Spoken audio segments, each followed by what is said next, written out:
धनगर बांधवांसाठी या ठिकाणी 20 एक नरमेंढा अशी प्रकारची योजना होती.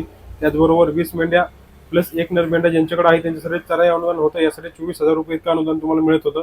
त्याचबरोबर 100 कुक्कुट पक्षी पालनाकरता सुद्धा इथे तुम्हाला 75% अनुदान हे दिलं जात होतं. आता आपण जर पाहिलं तर इथं मुदतवाढ झालेली नाही. मुदतवाढ ज्यावेळेस होईल त्यावेळेस आम्हाला आमच्या या पेज मार्फत सांगितलं जाईल. याच्यानंतर निवड कशा प्रकारे केली जाईल, कागदपत्र आपल्याला केव्हा अपलोड करायला लागतील याची माहिती आपण पाहणार आहोत.